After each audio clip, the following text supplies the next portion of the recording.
ثم إنكم أيها الضالون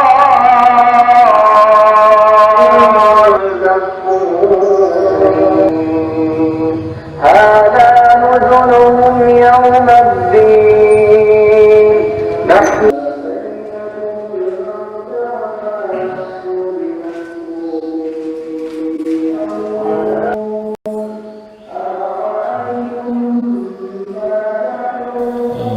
pada kesempatan kali ini nanti ingin saya sampaikan proses ibadah kita.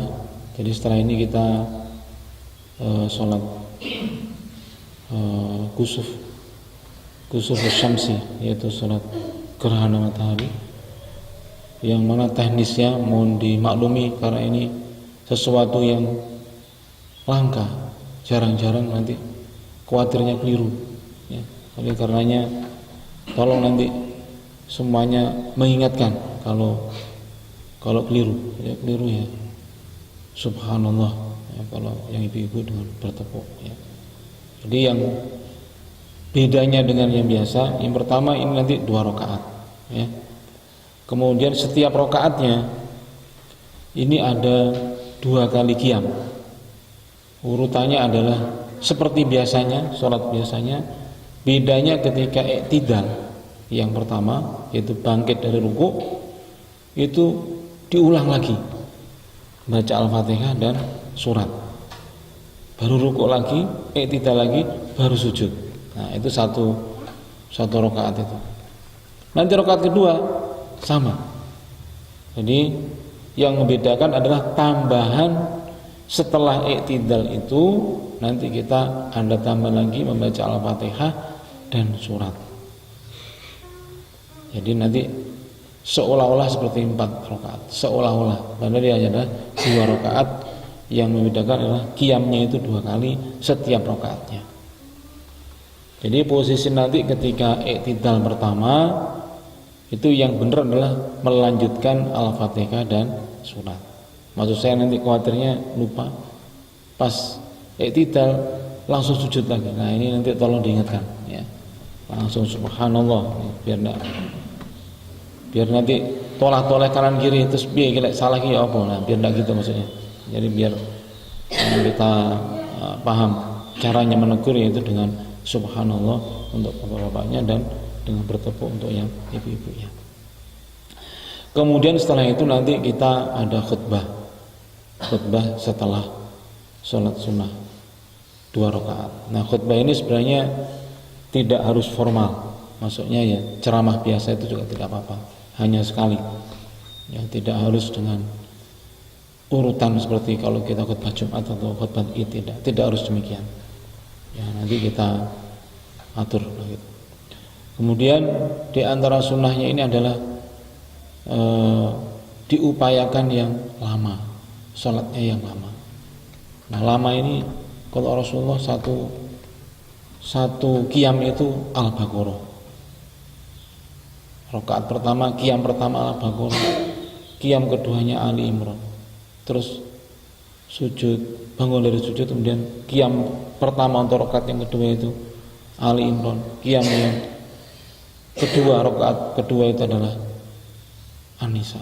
Nah kalau ini ya abot sanggane. Siapa yang kuat? Ya kalau saya kan punya alasan kasihan jamaah gitu kan. Padahal karena nggak hafal kan. Sak nih jamaahnya apa? Bocor dari Al-Baqarah sampai An-Nisa sampai duwer nanti apa. Nah, tapi ini intinya memang tidak mampu atau belum mampu untuk menjalankan sunnah sampai seperti itu. Jadi maksud saya ini hanya sampaikan supaya kalau nanti lama itu jangan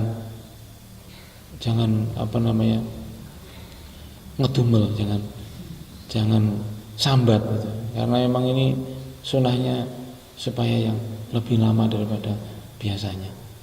Nah lamanya seberapa ya semampu saya nanti, untuk apa yang bisa saya hafalkan ya saya sampaikan. Tapi intinya adalah ini memang diupayakan kita agak bertahan, maksudnya yang lebih sabar ya. Rukuknya juga diusahakan yang lama, sujud juga diusahakan yang lama. Nah, ini teknisnya. Jadi tolong kita melipat gandakan kesabaran, karena ini adalah bukan saatnya kita bersukacita, bersenang-senang, tapi saatnya kita untuk ingat kampung akhirat, takut kepada Allah Subhanahu wa taala dengan fenomena yang luar biasa. Ya, karena saya melihat terakhir gerhana matahari itu sudah 33 tahun yang lalu, ya, jadi tahun 83.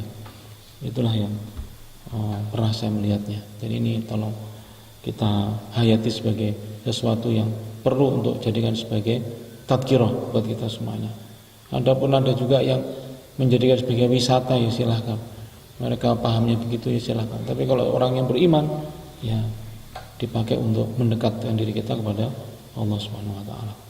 Demikian, mari kita mulai as-salatu jami'ah rahimakumullah.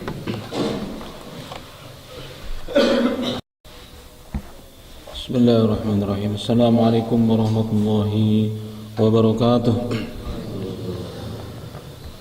Alhamdulillah alladzi khalaqas samawati wal ard wa ja'ala adh-dhulumati wan nur thumma alladhina kafaru bi rabbihim ya'dilun. Asyhadu an la ilaha illallah wahdahu la syarika lah wa asyhadu anna Muhammadan 'abduhu wa rasuluh. Allahumma shalli ala Muhammad wa ala alihi wa sahbihi wa man wala. Wa ba'd, ayyuhal hadirul kiram, usikum wa nafsi bittaqwallah wa ta'atihi la'allakum tuflihun. Ya ayyuhalladzina amanu taqullaha haqqa tuqatih wa la tamutunna illa wa antum muslimun. Ma'asyiral muslimin rahimakumullah. Marilah kita tiada jemu-jemunya memanjatkan syukur kita kehadirat Allah Subhanahu wa taala. Oleh karena pada pagi hari ini kita sedang berada dalam pengalaman yang luar biasa, yaitu kita bisa menjumpai yang namanya gerhana matahari, suatu fenomena alam yang sangat langka dan juga mendapati kesan yang luar biasa. Sebagaimana yang saya sampaikan, bahwa setidaknya saya secara pribadi mengalami atau melihat gerhana matahari ini adalah pada waktu tahun 83, atau tepatnya 33 tahun yang lalu. Kondisi yang lebih dahsyat daripada sekarang, karena waktu itu adalah gelap gulita, karena terkena posisi di Blitar waktu itu adalah gerhana matahari total, sehingga kegelapannya sempurna seperti kegelapannya di waktu malam. Maka oleh karenanya, mari kita syukuri bersama bahwa Allah Subhanahu wa taala pada hari ini, pada pagi hari ini, menunjukkan kekuasaannya, tanda-tanda kekuasaannya yang luar biasa kepada kita semuanya. Jangan sampai kita gagal kemudian untuk mengambil ibrah atau pelajaran. Jangan sampai kita kemudian terhenti kepada sebatas mengagumi atau takjub kepada fenomena alam, tanpa kemudian kita bisa mentadaburi fenomena dimaksud. Mari kita tadaburi sedikit demi sedikit dari ayat Allah Subhanahu wa taala. Sebagaimana disebutkan dalam surah Ali Imran ayat yang ke-190, Allah Subhanahu wa taala berfirman, "Inna fi khalqis samawati wal ardi wa ikhtilafil laili wan nahar la ayatin liulil albab." Sungguh di dalam penciptaan langit dan bumi dan silih bergantinya siang dan malam terdapat tanda-tanda bagi orang-orang yang berakal. Jamaah sekalian, ayat ini dengan jelas menuntun kepada kita semuanya tentang apa yang namanya waqtilafil laili wan nahar, yaitu silih bergantinya siang dan malam.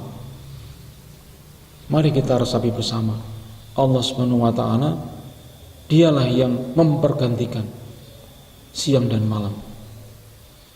Setiap hari kita mengalami siang dan malam. Dan dalam proses gerhana yang sekarang sedang kita jalani, kita rasakan ini, meskipun tidak sampai kepada kemutlakannya gelap seperti malam, tapi setidaknya ada waktu sekitar 2 jam lebih kita dalam posisi yang tidak seperti biasanya, yaitu kita berada dalam posisi di waktu siang tapi terasa malam. Maka setidaknya ada satu pertanyaan yang perlu kita renungkan. Sebagaimana disebutkan di dalam surah Qasas ayat yang ke-71, Allah nyatakan, Qul araitum in ja'alallahu 'alaikumul laila sarmadan ila yaumil qiyamah. Katakanlah Muhammad, bagaimana pendapatmu sekiranya Allah SWT menjadikan untuk kamu malam itu selama-lamanya, sarmadan ila yaumil qiyamah, yaitu ad-daim, selama-lamanya sampai hari kiamat. Apa yang terjadi? Nah, inilah yang kadang-kadang kita tidak mempedulikannya, seolah malam siang itu hal yang rutinitas belaka, padahal dia mempunyai dampak yang luar biasa manakala kita balik kondisinya, yaitu malam terus menerus atau siang terus menerus. Apa yang terjadi? Sekarang kita mungkin bisa merasakan ketakjuban semata karena waktu hanya 2 jam. Coba kalau kemudian kita mengalami misalnya sampai dengan 200 jam.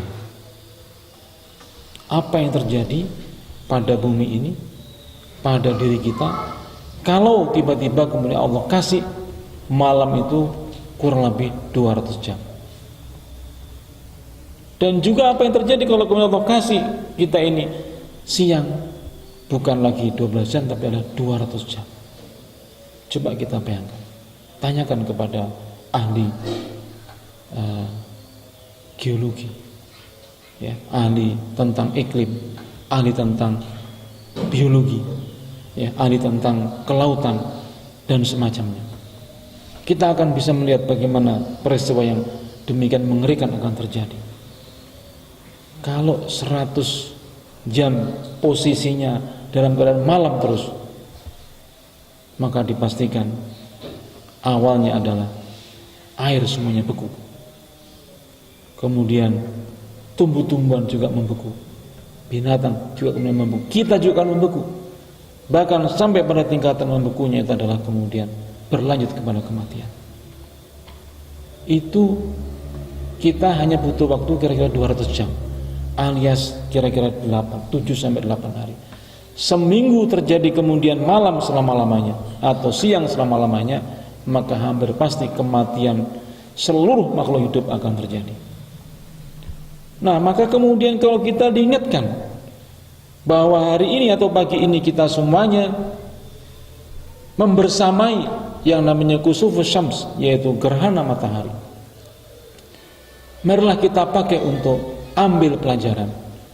Pelajarannya adalah membayangkan bagaimana sekiranya kemudian Allah perpanjang waktu gerhana itu menjadi gerhana matahari total dengan waktu atau rentang waktu yang panjang. Dan tentu ini inna fi dzalika 'ala Allah yasir, bagi Allah tidak ada yang sulit. Maka di samping kemudian kita bangun ketakutan kita kepada Allah Subhanahu wa taala, juga rasa syukur kita kepada Allah Subhanahu wa taala, karena Allah pada pagi hari ini menunjukkan kepada kita kekuasaannya, bahwa tidak ada yang sulit bagi Allah Subhanahu wa taala untuk menjadikan bumi ini rusak binasa, alam ini rusak binasa. Pertanyaannya adalah, apakah kita sudah siap menghadapi peristiwa besar tersebut?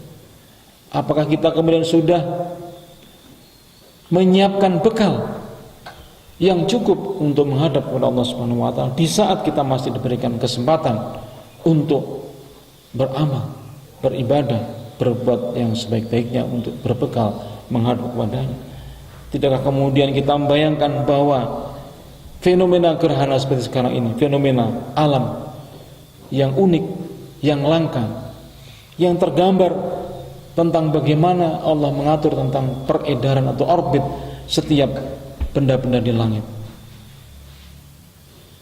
Wasyamsu tajri limustaqarrin laha, dzalika taqdirul azizil alim. Dan matahari itu beredar pada garis edarnya, itulah ketetapan dari Allah yang Maha Perkasa lagi Maha Mengetahui. Bagaimana kalau kemudian ternyata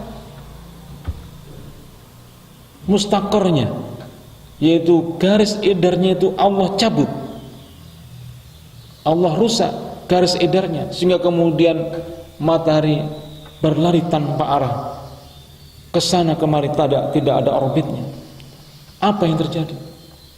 Padahal kemudian Allah menyatakan wasyamsu tajri limustaqarrin laha, dzalika taqdirul azizil alim.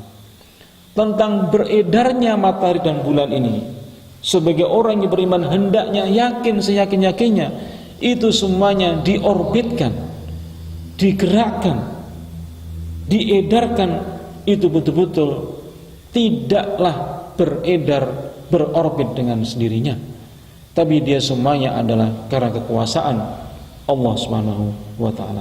Dzalika taqdirul azizil alim. Maka berarti kalau kemudian karena dia Allah Maha Kuasa untuk mengedarkannya, untuk mengorbitkannya pada garis edarnya, maka tentu tidak ada sulitnya bagi Allah Subhanahu wa taala untuk kemudian merubah apa yang menjadi kemauan Allah Subhanahu wa taala untuk merusak garis edarnya, dan itulah yang namanya kiamat akan terjadi. Nah, oleh karenanya jamaah sekalian, dengan kita saat ini bersamai gerhana, yaitu gerhana matahari, mari kita bangun rasa takut kita kepada Allah Subhanahu wa taala. Sekiranya kemudian yang terjadi adalah terjadi, yaitu habislah kesempatan kita untuk beramal, karena kemudian Allah menghentikan alam semesta ini sampai kepada kiamatnya. Padahal kemudian di saat itulah terputuslah seluruh usaha dan amal. Maka kalau kemudian sekarang ini gerhana ada batas waktunya, sebentar lagi insya Allah akan kembali ke titik yang semula. Mari kita gunakan sebaik-baiknya untuk berbekal. Wa tazawwadu fa inna khairaz zad at-taqwa.